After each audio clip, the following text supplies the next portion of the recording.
Kapan Pak pertunjukan-pertunjukan offline kapan bolehnya? Ini udah kangen banget loh Pak, pengen nonton musik, pengen nonton pertunjukan. Jadi kapan Pak bolehnya? Dinas Kebudayaan sebagai instansi yang memang tugasnya itu memelihara dan mengembangkan kebudayaan itu sudah sangat-sangat ingin melaksanakan kegiatan secara offline juga. Tentu saja tidak mudah untuk para seniman, khususnya di Yogyakarta yang memang gudangnya seniman gitu ya Pak ya, industri kreatif gitu. Ya. Untuk bertahan di 2 tahun dan kemudian kemarin sudah menggeliat, terus kemudian sekarang seperti Ya, ini belum lagi lagi, ya. gitu. Apa kabar Pak dengan seniman-seniman ini? Apakah ada interaksi khusus, bantuan mungkin yang selama ini diberikan atau perhatian gitu Pak?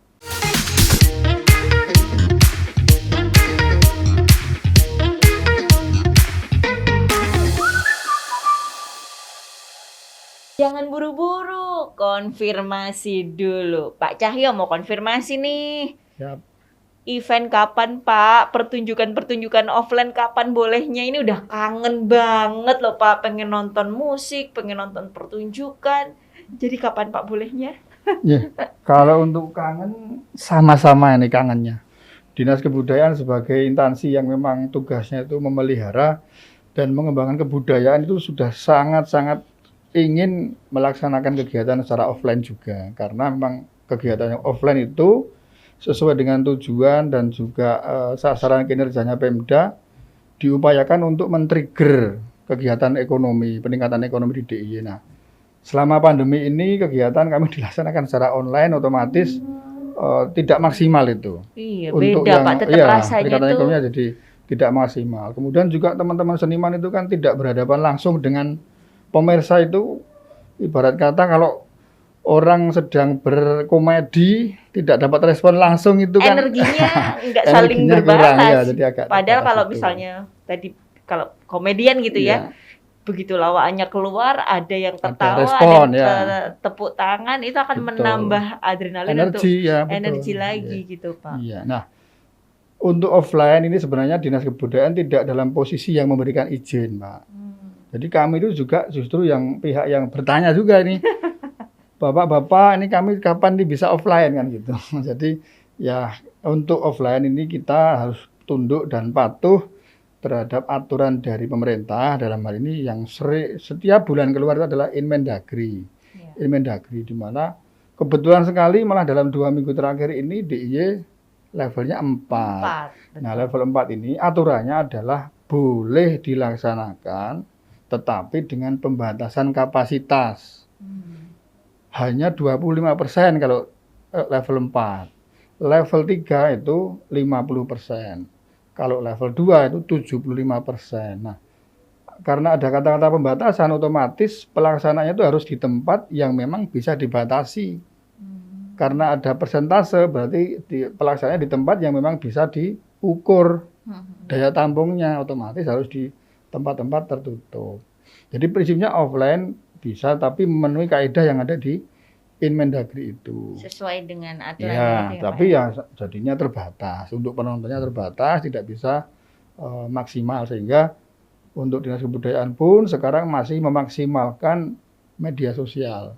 Kami punya kanal YouTube, Taste of Jogja namanya. Ya. Juga punya Instagram. Nah, itu kita maksimalkan dulu lah. Ya. Tapi untuk kegiatan-kegiatan yang sifatnya offline, kita laksanakan, ya kita mengikuti kaidah yang ada itu. Kemudian supaya kami nanti tidak menjadi kontraproduktif dengan aturan, Ya. maka sebelum pelaksanaan kegiatan kami selalu meminta rekomendasi.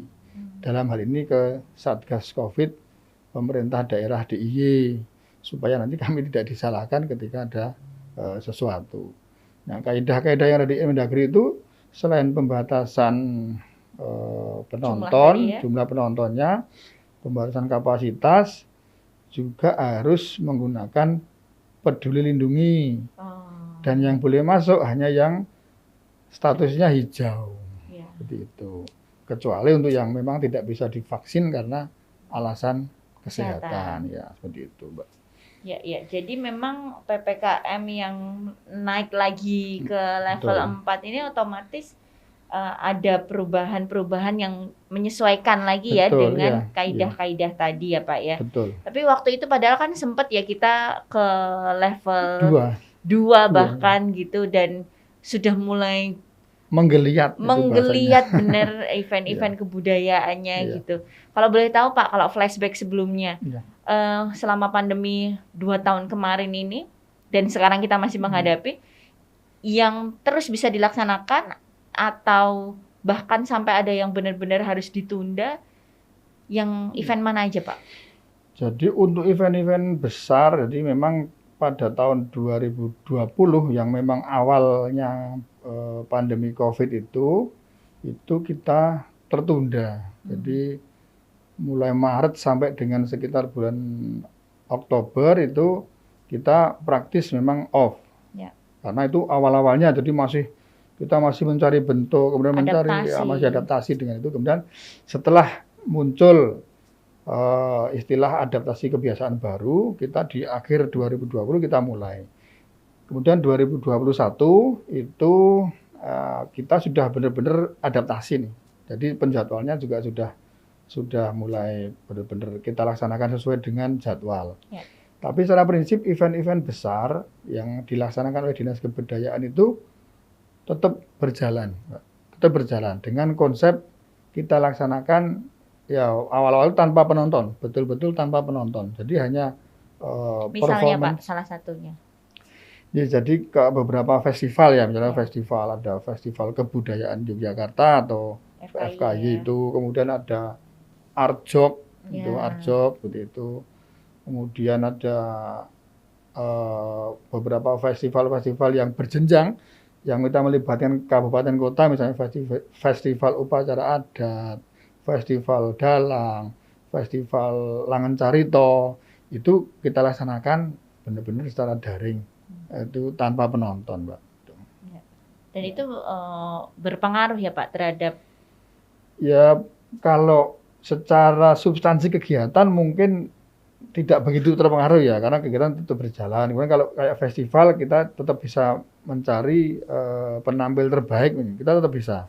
Tetapi efek atau dampak dari kegiatan tersebut yang kita harapkan dalam arti mungkin ada sampai yang paling jauh adalah peningkatan ekonomi tadi ya. Kemudian juga dampaknya kemudian bisa memotivasi masyarakat yang ada di DIY yang khususnya memang benar-benar bergerak di bidang kebudayaan, kemudian mereka bergerak untuk melestarikan kebudayaan, itu memang terpengaruh karena ya jangkauan dari masyarakat untuk bisa mengakses YouTube, mengakses media sosial itu juga mungkin tidak terlalu besar ya, beda dengan kalau bisa datang langsung, bertatap muka langsung dengan seniman atau performer yang ada. Seperti itu. Dan berbicara tentang senimannya juga nih Pak, ini hal yang tentu saja tidak mudah untuk para seniman, khususnya di Yogyakarta yang memang gudangnya seniman gitu ya Pak ya, industri kreatif gitu, untuk bertahan di 2 tahun dan kemudian kemarin sudah menggeliat, terus kemudian sekarang seperti ini lagi gitu. Apa kabar Pak dengan seniman-seniman ini? Apakah ada interaksi khusus, bantuan mungkin yang selama ini diberikan atau perhatian gitu Pak? Ya, jadi gini, kalau saya coba membagi ekosistem budaya ya, ekosistem budaya itu ada 2. Ini istilah saya sendiri ya, ada ekosistem alami, ada ekosistem buatan. Ya. Nah, ekosistem buatan ini adalah ekosistem yang dibuat atau dilaksanakan oleh pemerintah. Ya, tadi kami ceritakan ada festival-festival, mungkin lomba-lomba, atau mungkin juga ada kegiatan event budaya yang lain itu. Nah, yang kedua kan ini yang alami itu, kemudian event kebudayaan itu berjalan dengan sendirinya, itu yang alami itu. Nah, dua-duanya akan melibatkan seniman. Ekosistem alami itu otomatis di masyarakat kegiatan kebudayaan akan membutuhkan seniman, membutuhkan pelaku seni, penampil dan sebagainya. Nah, itu yang hilang atau yang berkurang banyak dengan adanya pandemi. Tetapi untuk yang buatan itu kami berusaha untuk melaksanakan event-event yang melibatkan seniman. Misalnya untuk pentas wayang kulit gitu misalnya. Kita melibatkan juga dalang-dalang yang ada di DIY. Itu ada di beberapa titik lokasi, mungkin contohnya yang ada di Sasono Hinggil Dwi Abad ya, yang di Alun-Alun Selatan itu rutin. Nah, kita kerjasama dengan Pepadi Pepadang Sukrokase. Otomatis secara personal mereka masih punya ruang untuk berekspresi, untuk melaksanakan proses kesenian, dalam hal ini adalah dalang. Tentu saja itu juga membawa ada pemusiknya, kemudian ada sindenya dan sebagainya, itu dia akan ikut di situ. Tetapi ekosistem alami yang mana misalnya ada masyarakat yang punya gawe, kemudian meng-hire pelaku seni, nah itu yang berkurang. Nah itu yang dari kami di pemerintah itu cukup sulit untuk bisa menghidupkan itu, karena eventnya orang punya gawe itu sendiri kan dibatasi. Yang datang aja dibatasi, apalagi sampai harus mendatangkan pelaku seni dan budaya. Nah itu yang memang kemudian itu cukup kami juga ikut prihatin, dan kami juga akan terus berusaha, sehingga kami selalu menunggu kondisinya menjadi lebih baik, kemudian kita akan langsung memberikan banyak hal, misalnya event-event yang kami buat itu supaya bisa membangkitkan lagi aktivitas seni. Nah, selama masa pandemi, ya kami yakin banyak sekali teman-teman kita, saudara-saudara kita, pelaku seni yang memang kemudian berkurang banyak ya jobnya itu. Ya kami waktu itu ada beberapa program yang untuk bantuan, tapi ini benar-benar apa ya, yang bantuan yang kecil saja, nggak bisa kita memberikan seperti kalau pemerintah pusat dengan bantuan langsung tunai, itu kita nggak bisa. Nah kita akhirnya hanya bisa memberikan bantuan berupa sembako. Waktu itu kita data pelaku seni, kita kerjasama dengan kabupaten kota. Ya pokoknya ala kadarnya lah, yang penting wujud perhatian saja lah dari kami selaku dinas kebudayaan itu. Kemudian juga waktu gencar-gencarnya vaksinasi misalnya, itu kita juga mengusahakan vaksinasi untuk pelaku seni dan budaya di 5 kabupaten dan kota. Waktu itu ya dengan target ya kita sekali pelaksanaan 1.000 lah kita data. Ya cuman karena memang pada saat itu barengan dengan banyak kegiatan vaksinasi, ya tapi prinsipnya kita sudah maksimal berusaha untuk ya nanti kan supaya teman-teman kalau sehat itu kan tetap bisa beraktivitas gitu. Nah, akhirnya untuk produktif ya Pak. Ya, untuk ikut menjaga kesehatan para seniman dan budayawan, kita buatkan program vaksinasi itu untuk pelaku seni dan budaya.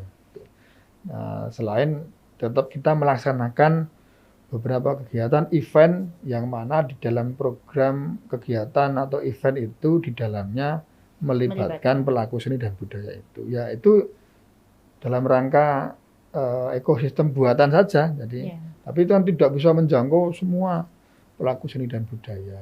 Seperti itu, Mbak. Apalagi jumlahnya di Jogja ini memang gudangnya, Mbak. Kita tuh gudangnya pelaku seni dan budaya. Nah, itu dia. Betul. Jadi sangat banyak gitu ya Pak jumlahnya. Tapi secara ekosistem budaya buatan tadi memang terus diusahakan. Atau bahkan mungkin seniman bisa lebih proaktif mungkin ya Pak ya. Boleh nggak misalnya kalau dari seniman atau mungkin teman-teman dari industri kreatif gitu, mereka yang membuat proposal, mengajukan bikin seperti ini kemudian ke dinas begitu Pak? Jadi mungkin saya menambahkan dulu informasi yang sebelumnya. Jadi upaya untuk menggerakkan aktivitas seni dan budaya itu tidak hanya di kami di level provinsi, Mbak. Di level DIY. Di level kabupaten kota, karena teman-teman kabupaten kota kan juga punya dinas kebudayaan nih. Mereka juga sama. Jadi kita bergerak bersama, kami melaksanakan event yang levelnya DIY, misalnya berjenjang itu dari mereka. Yang kedua, teman-teman dinas kebudayaan kabupaten kota juga menggerakkan di level kabupaten kota. Mereka juga melibatkan seniman juga. Ya harapannya seperti tadi yang teman-teman seniman yang proaktif itu kan bisa berkomunikasi juga dengan teman-teman kabupaten, juga dengan kami untuk mungkin menggerakkan aktivitas seni sesuai dengan ide mereka, mungkin bisa jalan. Nah, berkaitan dengan ide-ide kreatif teman-teman seni budaya, mungkin untuk bekerja sama dengan kami, memang begini Mbak, kami itu kan di dinas itu kan terikat dengan proses perencanaan dan penganggaran. Jadi tidak bisa serta-merta kemudian Tiba-tiba gitu ya. tiba-tiba ada teman yang punya ide gitu langsung, oke kita laksanakan besok, ini nggak bisa. Jadi setiap langkah itu kita perencanaannya adalah N-1, jadi tahun sebelumnya harus sudah diproses direncanakan. Bahkan kalau di ketentuannya tentang anggaran keistimewaan itu malah N-2. N-2 sudah harus mulai direncanakan. Jadi prinsip kami sangat terbuka dengan ide-ide kreatif dari teman-teman seniman atau budayawan itu untuk bisa berdiskusi dengan kami untuk merencanakan kegiatan event. Nah, mudah-mudahan nanti setelah kondisi sekarang kan sepertinya sudah mulai, walaupun di DIY kebetulan level 4, tetapi kan secara nasional ini kan sudah sangat terbuka ini. Infonya PCR juga sudah tidak menjadi syarat perjalanan. Infonya lagi nanti batas kalau di Jakarta ada MRT ya, MRT itu sudah mulai akan diambil. Sehingga udah full lagi seperti itu. Mudah-mudahan nanti juga itu sudah mulai akan dilaksanakan secara nasional sehingga bisa dikatakan bahwa pandeminya sudah berlalu, sudah menjadi endemi, sehingga aktivitas sudah bisa kembali seperti semula. Amin. Harapan kami seperti itu. Iya. Amin Pak, amin banget Pak, berarti juga ini. Jadi sama-sama kita berharap, jadi kami di dinas juga dengan kondisi yang seperti ini juga merasa kurang maksimal juga kita bekerja melaksanakan tupoksi kami dengan keterbatasan itu seperti itu. Nah, ini untuk kita sama-sama optimis gitu ya Pak ya. Semoga di tahun ini berikutnya kita akan sampai di tahap endemi gitu. Nah, kalau di 2022 sendiri ini Pak, mungkin agenda-agenda kebudayaan apa saja yang sudah disiapkan Pak? Jadi agenda tahunan itu sebenarnya selama pandemi ini tidak banyak yang benar-benar kemudian berhenti, Pak. Hampir semua event besar, event ikoniknya Dinas Kebudayaan atau bahkan itu event ikoniknya DIY itu tetap berjalan.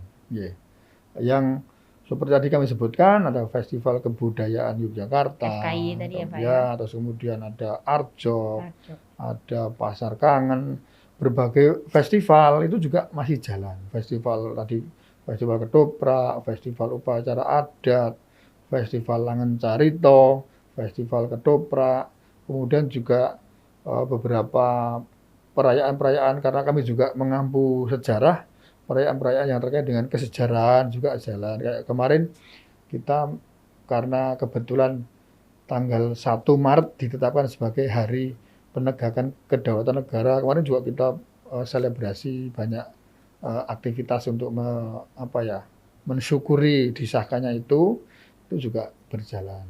Jadi untuk tahun 2022 ini sebenarnya kita sudah kemarin dalam tanda kutip ya merasa sudah seperti tidak pandemi sebenarnya. Kita penjadwalan kita sudah normal sebenarnya. Nah, tahu-tahu udah level 4 ini.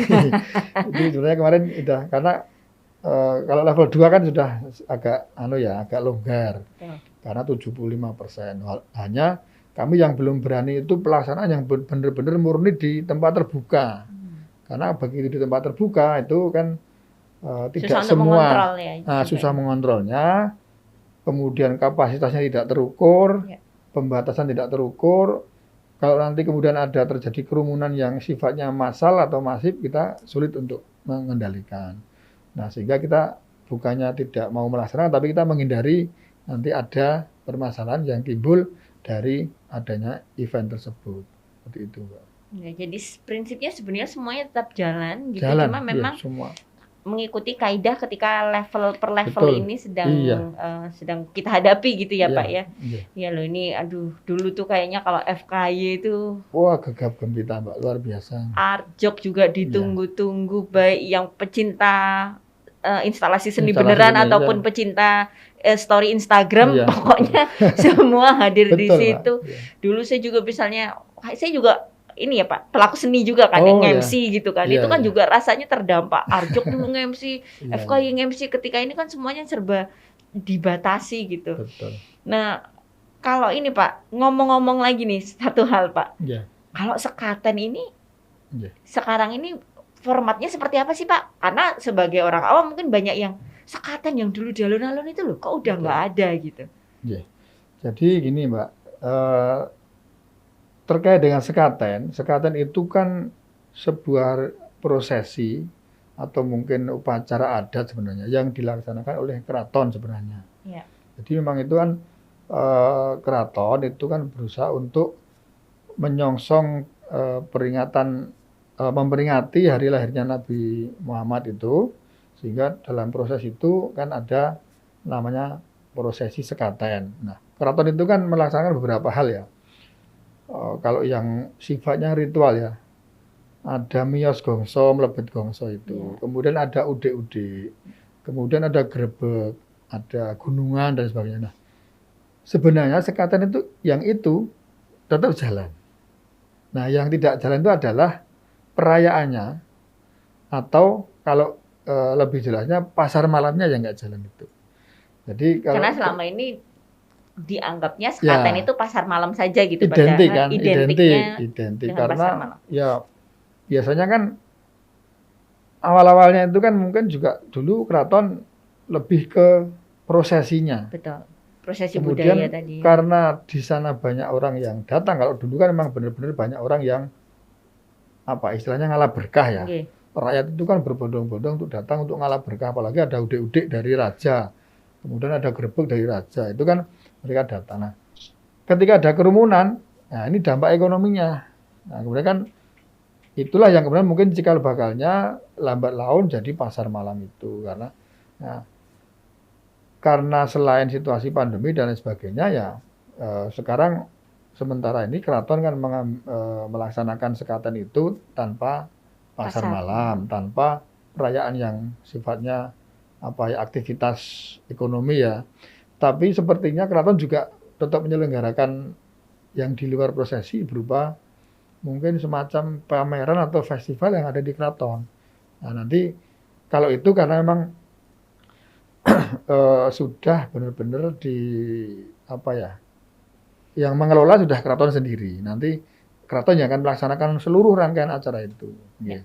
Nah, dukungan kita dari Pemda memang karena sekaten dalam pengertian pasar malamnya sudah tidak ada, ya sepertinya memang sudah tidak banyak. Baik. Itu. Tapi Ya. sebenarnya tetap ada Tetap ada sekatennya yang sekatennya, ya. beradaptasi adalah si pasar malamnya itu Ya, ya pasar Pak ya. malamnya ini ya. Baik. Ya, betul. Nah, kemudian ini Pak, ini hal yang juga banyak ditanyakan oleh masyarakat gitu mengenai penyerapan dana IS selama pandemi ini. Soalnya salah satunya dengar-dengar akan ada juga taman budaya di Pajangan, betul Pak?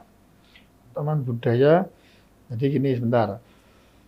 Kalau terkait penyerapan dana keistimewaan kan karena sifatnya itu pelaksanaan program dan kegiatan oleh pemerintah, jadi tidak secara serapan tidak banyak terganggu oleh pandemi karena semuanya tetap berjalan. Nah, tadi yang kami sampaikan ekosistem buatan tetap kita laksanakan.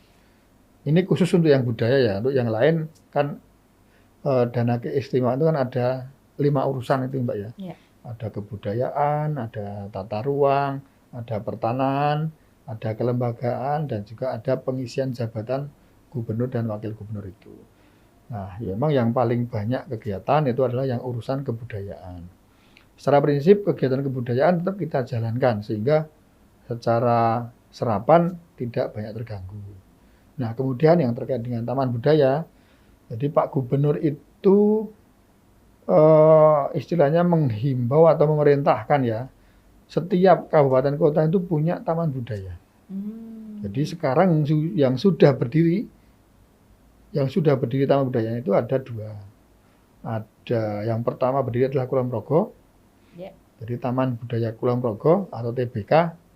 Yang kedua yang terakhir kemarin diresmikan di akhir tahun 2021 itu Taman Budaya Gunung Kidul atau TBG. Nah, kalau yang di Pajangan itu nanti adalah Taman Budaya Bantul atau nanti TBB. Sekarang kan sudah mulai pembebasan tanah. Nah, nanti mungkin di tahun ini atau tahun depan nanti akan mulai pembangunan fisik. Nanti akan menyusul Kabupaten Sleman dan juga Kota Yogyakarta. Jadi diharapkan dengan taman budaya yang ada di masing-masing kabupaten dan kota ini juga lagi-lagi tuh ekosistem budaya betul. buatan ini akan bisa lebih dinamis lagi gitu Dinamis ya, ya. Pak ya. Iya. Aduh Pak, pengen banget banyak ngobrol, apalagi tadi kita belum membahas kemarin Pasar Kangen yang sukses banget juga, Iya. mengobati kangen. Wah, saya itu makan yang namanya lempeng juruh, Pak. Wah, itu tundak tanduk aja. Tapi waktu kita terbatas, sekali lagi terima kasih untuk Bapak Cahyo. Kita berharap banyak 2022 sudah bisa lebih baik lagi, khususnya untuk event-event kebudayaan, sehingga seniman-seniman dan para kreatif yang ada di Jogja ini bisa kembali bergerak dan berkarya. Itu yang paling utama ya Pak ya.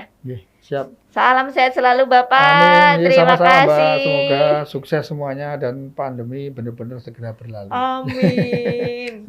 Makanya jangan kemana-mana, jangan buru-buru, konfirmasi dulu.